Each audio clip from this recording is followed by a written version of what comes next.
It's been a long time, my old friend.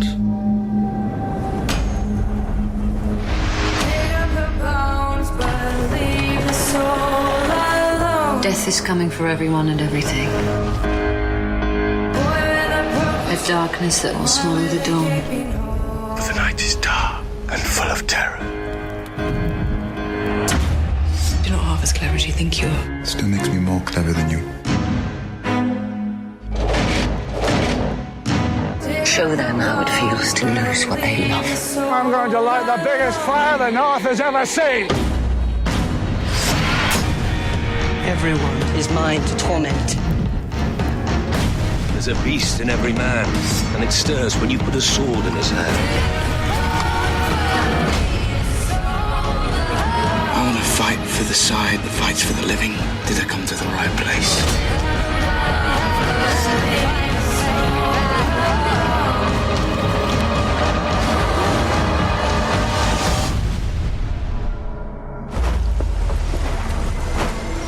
The revenge you want will be yours in time.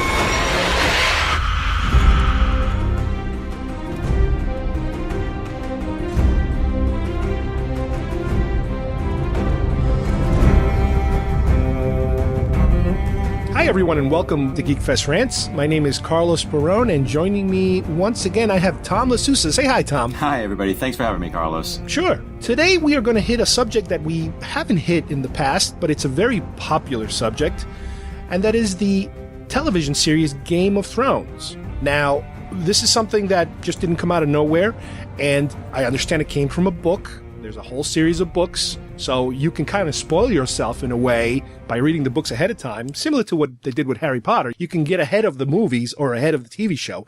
In my particular case, I remember hearing about this show a long time ago when they, first announced it was coming in this, and because at the time I wasn't following HBO, people would tell me about it, and the impression that I originally had about the show was that people would say, well, it's kind of like a Lord of the Rings without the supernatural fantasy element. In other words, it's that kind of, Dark Ages type of environment, but none of the weird stuff.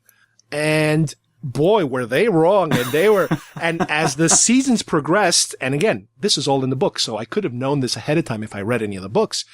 Man, has this show changed, and man, do I love this show. Now, what was your impression, and what did you know about this show? Yes, absolutely. I mean, I was sort of the same. I had never read the George R.R. Martin series, which, of course, the show is called The Game of Thrones, and that is actually the name of the first book in the series. The series is called A Song of Fire and Ice, but Game of Thrones, I think, just sounded a lot better than A Song of Fire and Ice for a TV series. Same thing, I had a number of friends who had read the series, loved it. I had never had an opportunity to read it myself, but when I heard the TV show that HBO was going to start the show, I was very interested. Same situation. I did not get a chance to start it until the second season, and I had an opportunity to watch the first season just before the second season started. And I think I probably watched that first season within a 3-day span with lots of bags under my eyes and a couple of Dunkin' Donuts coffee cups on the table and my kids coming down in the morning going, Daddy, why are you still on the couch? Wow. But yes, it was fantastic. And it was the same thing with, you get this early impression that it's not going to be very fantasy oriented, and then absolutely there's very little subtle references to things that have happened in the past, that there were dragons, or at least there were the ideas that there were myths of dragons and other things had happened. And then of course, as the books progressed, and now of course as the series has progressed, it's obvious that there is definitely mystical elements still floating around. Oh yeah, and that's the thing. It's like at first, just like in, if you want to do a contemporary series, based on somewhat reality, assuming, let's say, it takes place on this planet even, yes, you could say, oh, back in the day were there dragons? And yeah, you could kind of say that these days. Now, granted, these days, even if it's the Middle Ages, it's supposed to be a mythological type of a thing that you could say. And even in this show, it could be like, yeah, okay, they used to talk about dragons. Sure, I'm sure there were dragons back then. But then all of a sudden you start to see, they show you like a big skull. And I'm like, wait a minute now. What are we talking dinosaurs here? What the hell is this? And wow, talk about these little turns that the show takes where all of a sudden it opens up a whole new realm of stuff that you're like, oh boy, we're going in this direction. Absolutely. Absolutely. I think one of the great things about the show has been, first and foremost, I think many of the fans of both the books and the series have come to say is not a single character is safe. And I think that is what made it so very interesting, is that you want to develop an emotional attachment to a character. I mean, like you said, Harry Potter or something like that. And you don't get to do that here. You just go into each book or each season just assuming that your favorite character is going to probably meet some sort of gruesome end at some point. Well, that's the thing that shocked me the first season was that, and again, I think I jumped in somewhere around the second season is when I started renting them all. Right. Because I was able to rent the first and second season. So they were already out on DVD. So I had like a cramming session of just, eating up these shows. Sure. And I always thought for some weird reason that Sean Bean was the lead character in this whole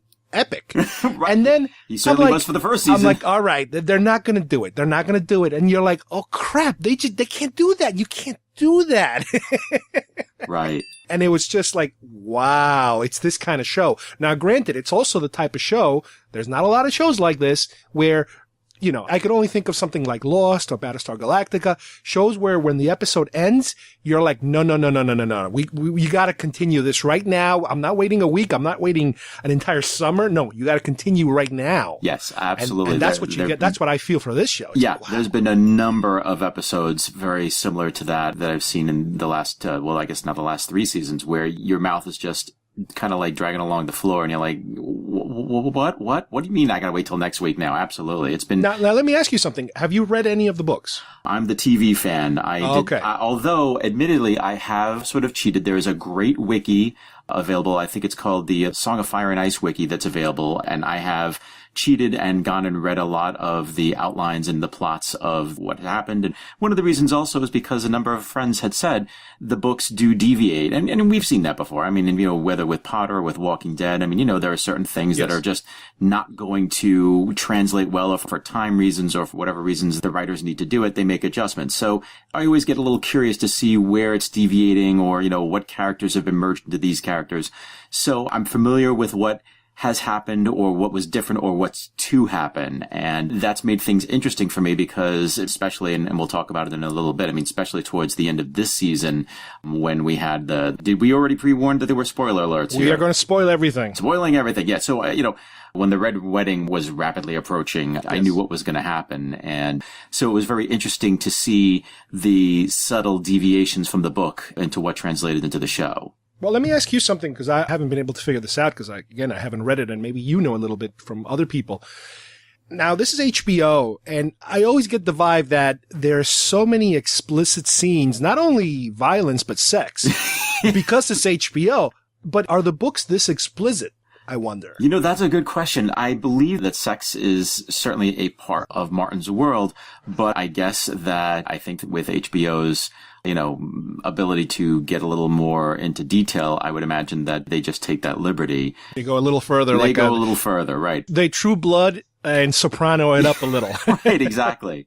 Well, let's talk a little bit about the characters and the actors, because there's a lot of pretty known actors involved in this.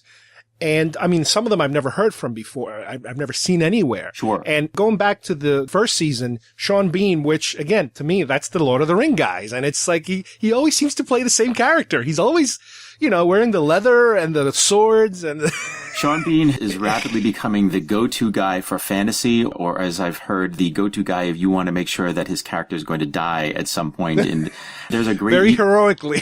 There's a YouTube video, I think, somewhere, and I think I saw it last year, and it's a video of all Sean Bean deaths. And it's just God. And it's like a gazillion of these poor guy in almost every movie. I don't think he's actually survived a single movie, or I could be wrong. Wow. But yeah, and sure enough, there's, I think the last one was poor Ned, getting his head chopped off there.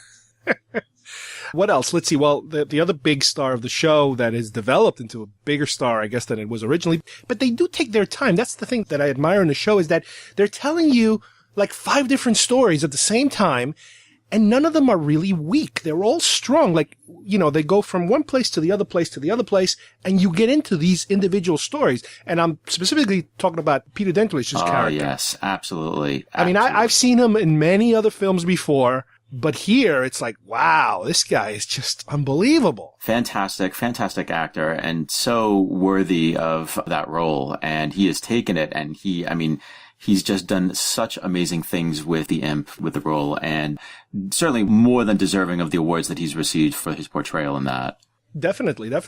What I think is really funny, though, is that, lately in Hollywood, we've been seeing these situations where a lot of British actors are coming in and playing, what has been typically roles played by Americans.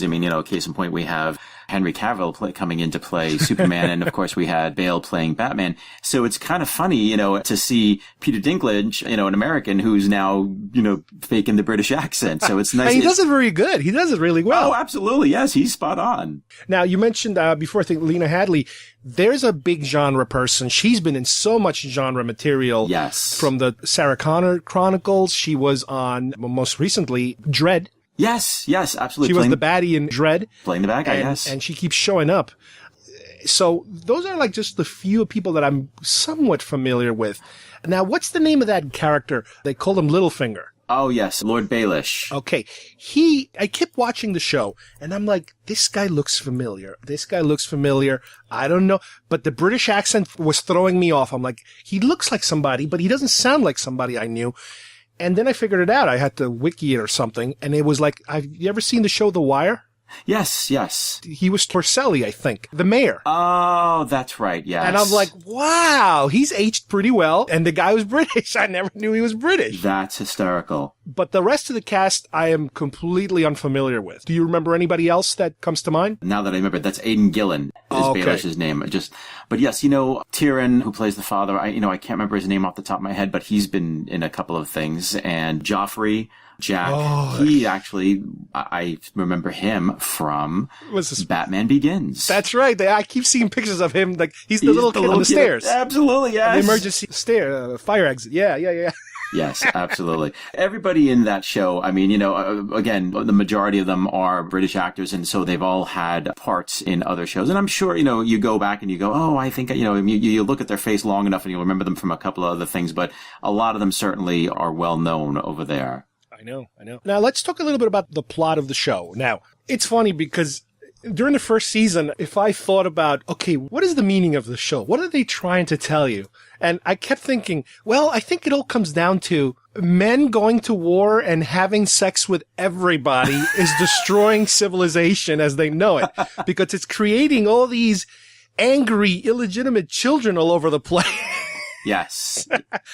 And it's like, wow, they're really because they have this structure that I don't know if it even existed, in real times, where these children would be born and they would then be allowed to live, but they were considered, like the bastard child, but they were included in the family, but shunned away at the same time. Yes, absolutely. Jon Snow being a perfect case, yes. Yeah, I don't understand if that's something that actually used to happen or not, but all these things, granted, marrying families for the sake of peace and political marriages, granted, that's something you heard of, and I'm sure it still goes on in some places, but wow, what a mess that there's nobody in the show who has what you would consider to be a normal life. No. Everybody is screwed up in some shape or form in the beginning when you have the brother and sister, and the brother is basically not selling, but he is kind of selling his sister to get an army for this, this other country. And it's just insane how these relationships occur. Absolutely. I think, family is obviously the key center of the show. And as you said, the dynamics of these families, whether they be, a strong family like the Starks. All of the families in many ways are strong, but they're all strong for their own unique reasons. The Starks, all considered family and honor to be important. Whereas, the Lannisters are all about power and strength through that power and being in control. Dany, her brother, of course, like you said, he sold her off to, a crown of gold. Right. Sold her off. And now, of course, she realizes that family can betray you very easily. And she's created her own family, of course, with her dragons and with her army of slaves. And she's seeking to regain her family honor, of course, by regaining the crown. So it's definitely a family focused show. But of course, very completely screwed up families. Yeah, and it's, like I said, I don't know if we can actually describe the story because it's so complex and there's so many things happening.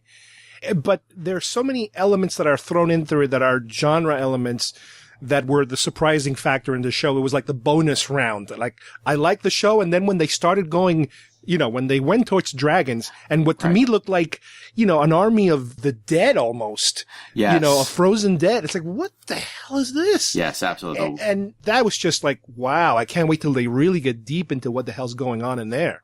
Yes, the White Walkers, the return of the White Walkers, and, the return of the dragons, and now, of course, you have the Red Priestess, who obviously has... Yeah, there's another element. Oh, of course. I mean, it's all there, and it's almost like, wow, did we even need it all? I mean, I guess we do, to forward the plot, but geez, the political intrigue and the dynamics of the relationships alone have been so powerful and so attention-grabbing that, everything else is just sort of a fantasy icing on the cake. Right. And again, this isn't, I don't think they're making it up because no. They're just following the books in some shape or form. This is what absolutely. These books go through. Now, what can you tell us about this current season that just finished now? Granted, like I said before, to me, the first season, everything culminates with the fact that Sean Bean's character is killed off, and basically you have the split in the beginning of the war between all these families. Right. You have stuff happening on one end, you have stuff happening on the other end. Armies are forming all over the place. The second season, I guess, is when you get to really know the movements of all these political armies and what they're trying to do on each other. And also the whole thing about the dragons. These dragons are real. Absolutely. And one of these families has control of at least a couple of these dragons that apparently have been gone for years, for hundreds of years. Right. And like you said, the first season built us up, got all of our characters established. Second season was certainly the fallout of the death of Ned Stark and where the lines were going to be drawn and the power plays that were going to take place. Certainly the development of Dany as the mother of the dragons. Of course, Peter Dinklage as Tyrion becoming certainly this roguish character, that we all think is just, this drunkard who really doesn't care. And obviously, probably many people have even said that Tyrion is probably the best person to be on the throne at this point now. And obviously he's the one person who probably doesn't, realizes he doesn't want to be anywhere near that throne, but he clearly has, deep down, he has that heart of gold kind of thing going. And of course, like I said, the fallout, what happens to the Stark family, Jon Snow's situation over the wall, and then of course the realization that the White Walkers have returned and are preparing their siege to, against the lands past below the wall. And then, of course, now the third season was certainly a continuation of that. And we had Dany's story, with her trying to mass her army and Robb trying to mass his army to not only to overthrow the Lannisters, but basically to exact revenge for his father's death. And it was a fantastic, fantastic season. And you also saw in this third season, from what I remember, a turn of characters that you thought were good characters, good guys turned to bad guys, and bad guys kind of turned into good guys, with one of the sons, the guy who was the adoptive son, one of these bastard sons or whatever. Oh, yes. Who turns on his family and is leading, the troops against the Starks. Yes. Played by Alfie Allen, actually, and he plays Theon Greyjoy. You feel so bad for him because it's like he has good in his heart, but he's just so angry at what happened with him being given as almost as a war prize. Yes. Kind of like a thing. And this season, just this realization that he really did have it good. He really did have it good with the Starks, and again, He blew it. Going back to the whole theme of families. And he returns to his father and his sister, and basically he's trying to make good by them. And they're the ones the father is basically the one who coerces him to return and go into dick mode. And of course, now he realizes what a horrible mistake it was. Of course, now he's a prisoner and he's being tortured. And we all know that the future of Greyjoy is not a pretty one. He's definitely going to end up in much more worse for wear come the next season. So, we're definitely looking forward to seeing what happens to him. But yeah, it was definitely a sad state of affairs for poor Theon Greyjoy. And the opposite situation with, I forget her name, she's escorting the prisoner, the guy who's Lannister, with the one hand now. Oh, gosh. And he was such a bastard for the first two seasons. And, you can kind of see a little bit of a change in him with this person that he meets. We have an anti-hero, which is fantastic. Definitely a character that we will see a lot more of that sort of transition come the next season, which will certainly make people more sympathetic towards him. But yes, absolutely. I mean, that was a great dynamic. And there's actually a lot of people who want to see those two characters get together, as a matter of fact. Again, I don't know. I mean, it's a nice little twist. Now, the only two characters I think that are probably, and again, I missed the last two episodes, so unless something happened that I don't know about, that are completely, that I think, irredeemable, are Lena Headey's character and her son. Ah, yes. Well, we all know that Joffrey, again, spoiler alert, we all know that very near in the future, I guess somewhere in season 3, Joffrey is not much longer for the world. And of course his mom, Lena, who plays Cersei, I mean, she will certainly have her own downfall at some point in the near future as well. This all takes an emotional toll on her, the loss of her son, I mean, and trying to run the kingdom once her father is murdered. It's all going to be a little bit of a struggle on her, I think. The season, as strong as it was, ended a little awkwardly, particularly for me, and I think for a lot of people. Yeah, I think it was, we all knew that the Red Wedding was coming. We all expected it, and it delivered. I mean, it absolutely delivered. You know, we saw Robb and Catelyn and the Northmen all betrayed by the Lannisters and by Walder Frey. But, you know, that was the second episode to last, and then we had the season finale, which, I don't know, it just kind of left me wanting a little bit. I mean, you know, the final episode, I just kind of was expecting, after this horrific, gruesome murder scene, this mass murder scene, to get some sort of a reward. And a lot of people speculated that we were going to get one of two things. Either one, we were going to be rewarded by the loss of all those good guys in that episode by seeing the death of Joffrey. Like, the last scene would just be Joffrey at his own wedding, drinking the wine and then keeling over dead. Or, of course, and massive big spoiler alert, that, of course, you know, Catelyn, who was killed in the Red Wedding, is, of course, resurrected later on down the line by the Brothers Without Banners. She is resurrected and takes on the name Lady Stoneheart, and she begins a campaign of exacting revenge upon everyone that she feels is to blame for the destruction of her family.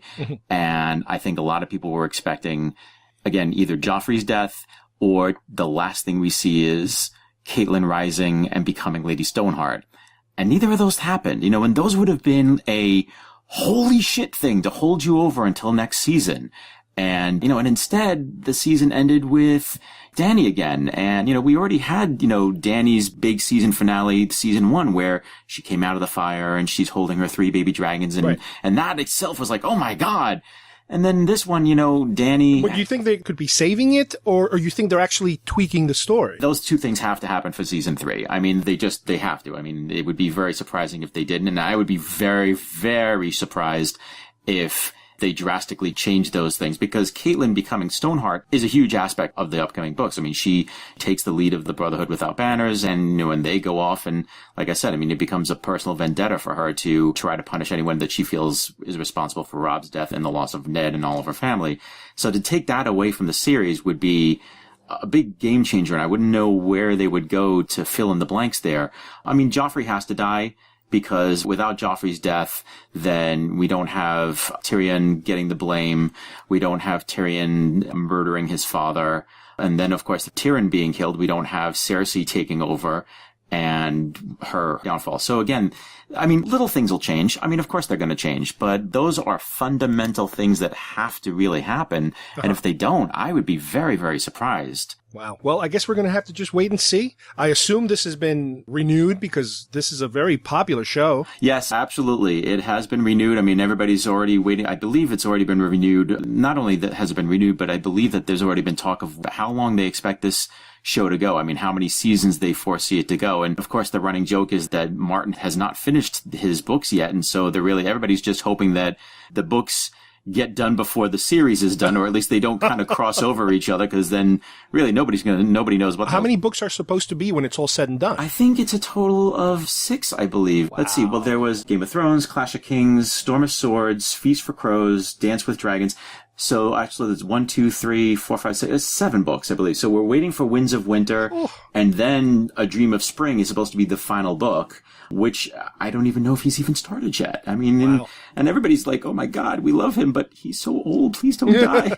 Otherwise, it's going to end up being like V.C. Andrews, where, you know, the last 30 books of V.C. Andrews were actually all written after she was dead or something like that. So Wow. Well, I mean, it's HBO, so I mean, of course they would love to have a 7-year series to be able to carry along. And that's the one good thing that I do like about what I've heard them say is that I kind of think that they're treating this, they want to take an approach very similar to, again, to British television, in which a lot of British series, I mean, Doctor Who accepting, that they decide we're going to do X amount of seasons, and right from the start, we're going to have 4 seasons, 4 series, they call it over there. We're going to have 4 series.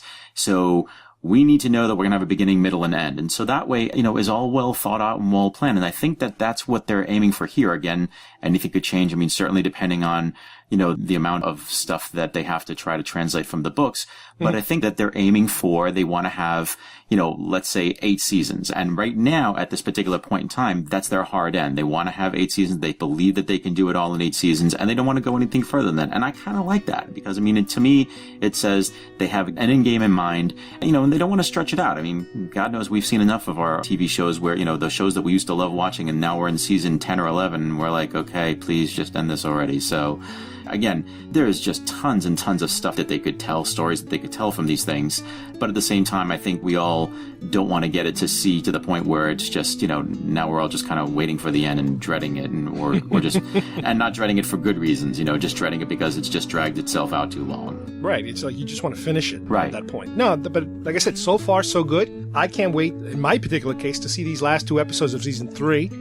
And obviously, I think what will happen in my particular situation is that around the time when they'll put out these DVDs, that's when they probably will start the next season. Because usually they kind of try to release these right before the new season starts. Right, absolutely. So, again, this is another surprising show that initially, it wasn't that I wasn't interested. It was just that because it didn't seem to have too much genre attached to it, I was kind of a little reluctant.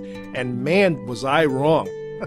Was I ever wrong about how good of a show this really was? Absolutely. All right. Well, Tom, I'd like to thank you once again for joining me today. Thanks for having me. And hope to see you here soon. And to our listeners, please come back for another episode of GeekFest Rants. Thank you. Bye-bye. There's a beast in every man. And it stirs when you put a sword in his hand. I've won every battle, but I'm losing this war.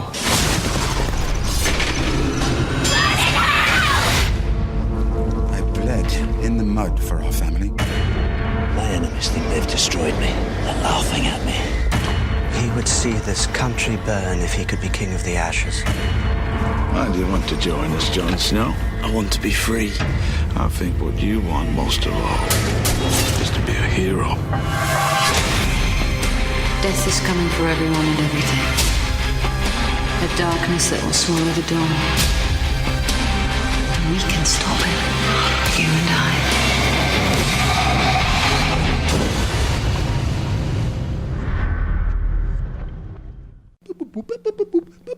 Stop.